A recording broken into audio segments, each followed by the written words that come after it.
and it was nice here. Nobody to tell us what to do. Well, there was nobody much living here then. There were no roads and bridges like you've got now. And there was lots of fish in the cove. Ireland Cove, they called it. No, not because it was on an island, but because John Ireland owned it. See? When I look out at all that flat rock building, it used to be a little sandy cove with a hill going up, covered in trees, plenty of shade when it was hot. Go out on those rocks and catch some fish, and my brother George, he was some kind of slick with that tinderbox. He'd get a fire going, and we'd cook those fish right out of the sea. Ah! I'm sorry. You have never tasted anything like those fish tasted. Oh, and do you know how we got from a fish fry on the beach to all of this then? Of course, we built it. And who is we? Her Majesty's Royal Navy. Ah! But it wasn't Her Majesty's Royal Navy, was it, when you purchased the land? It was mad old King George III. Oh, bless his socks. Didn't have an easy life, did he? Fancy losing America like that. I'll get it now. Mind you. Thank you. Gave us a lot of trouble here in Bermuda, what with them two wars, the independence one and the one in 1812. We buy most of our food from America, and we were blockaded by the British Navy. Yes, the British Navy. Boo! And we're British. Well, they thought we'd become too cosy with them American revolutionaries, which of course we had. Anyway, we couldn't get our ships through and we nearly starved. Bermudians are sailors, like you, sailor boy. We don't do farming. It's hardly much like hard work. We had a great deal more to worry about than empty Bermudian bellies.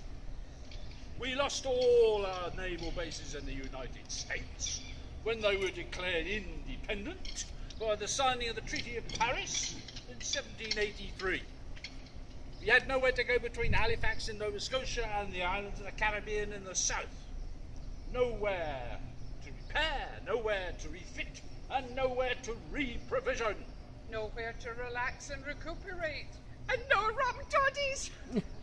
You don't understand. We were at a dangerous strategic disadvantage. Oh, that must have been painful. Couldn't boss the Americans around anymore. So, what did His Royal Majesty do about losing all of his American bottoms? Bases.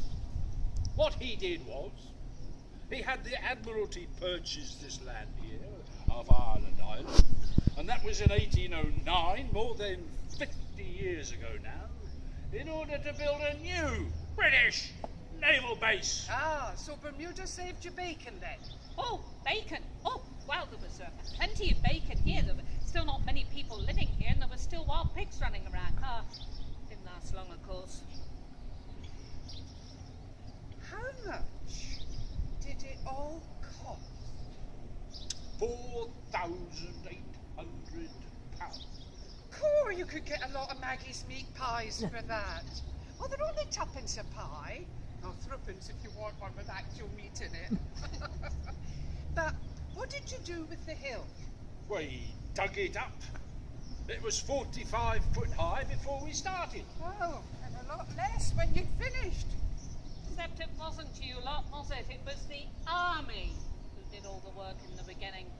It is true that before we could build any of our buildings, storehouses or warehouses, the Royal Engineers had to implement a comprehensive defensive perimeter.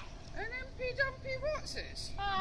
He just means big bastions. You know, them walls with the sticky outfits that go all round Dockett, that go all around us.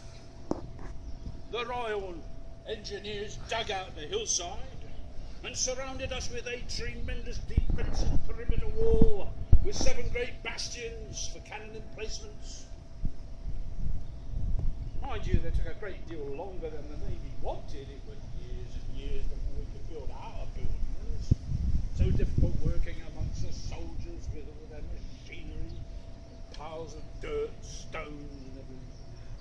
could have worked with them all right.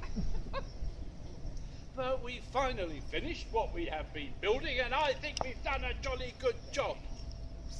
Down south, the Great Wall. Next to it, the East Storehouse. That's the one with the two towers. Oh! That's not real land, you know.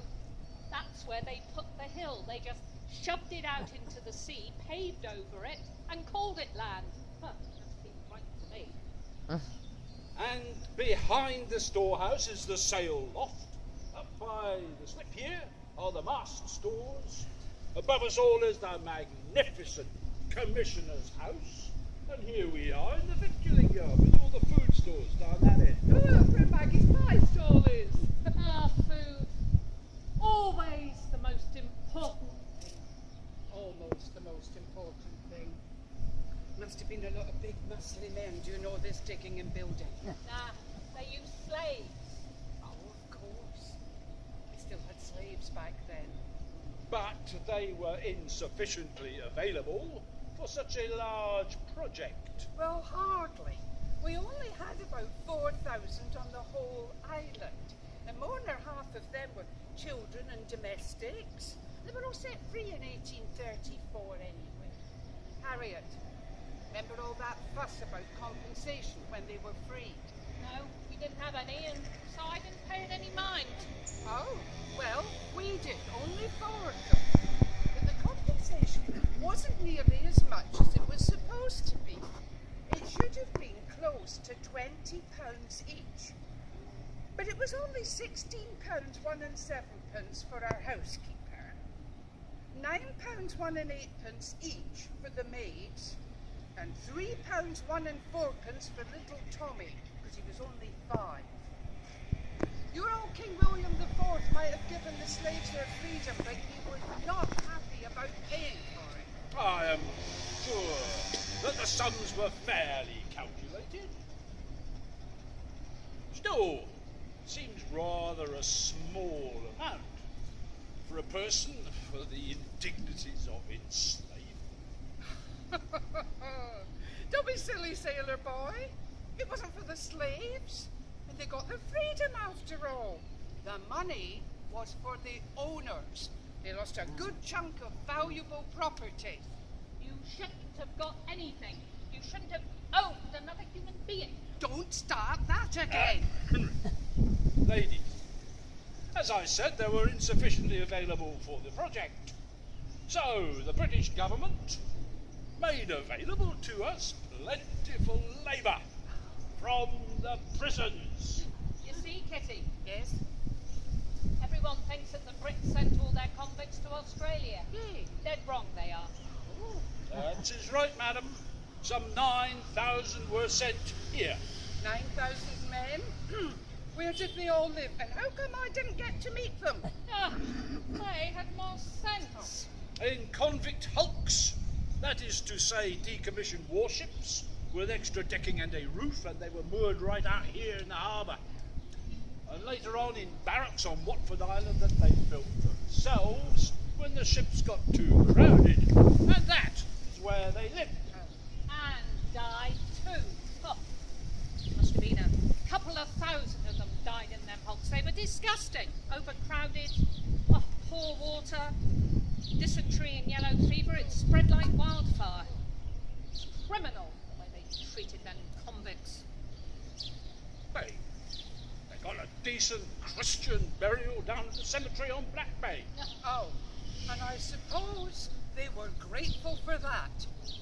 And now, sailor boy, I don't need to be reminded how you lot came and took over my pretty little cove so that you could build all over it so you'd have somewhere closer than Canada to park your boats and fix them up. What I'm a-wondering is why you came a-striding in here today, a-blowing of your whistle and disturbing everyone. Because today is a special day. Well, you got that right. And the cannon was being fired as a mark of respect for the birthday Oh, well, it's time I got some respect around here. of Harry St. George Ord. How did you know it was today? Of Harry St. George Ord? Right, go on. You said you were going to fire that cannon for me, so get on with it, sailor boy. Harry St. George Ord. Come on, men, because we enjoy a big bang. Ladies, what are you talking about? Come on and get a firing. You said you were going to fire that thing for me, and I don't have all day. It's not for you. Yes, it is. You just said so. It's for Harriet Salters Forbes, and that's me. And I'm 75 today. No, the cannon was to have been fired as a mark of respect for His Excellency the Governor of Bermuda, Colonel Harry St. George Ord. What do you mean, was to be fired? We want our cannon. Afraid gunpowder got damp. Ah, So instead, I shall be leading these people in a rousing round of 3 cheers for His Excellency. Bang! Whew. Now we are ready. 3 cheers for His Excellency. Hip hip, hooray! Hip hip, hooray! Hip hip, hooray! And one final cheer for Miss Harriet Salters Forbes. Hip hip, Hooray! Thank you, ladies and gentlemen, for celebrating this beautiful morning up at the Royal Naval Cocktail. We now hand you over to Mrs. Thomas Driver, our artist,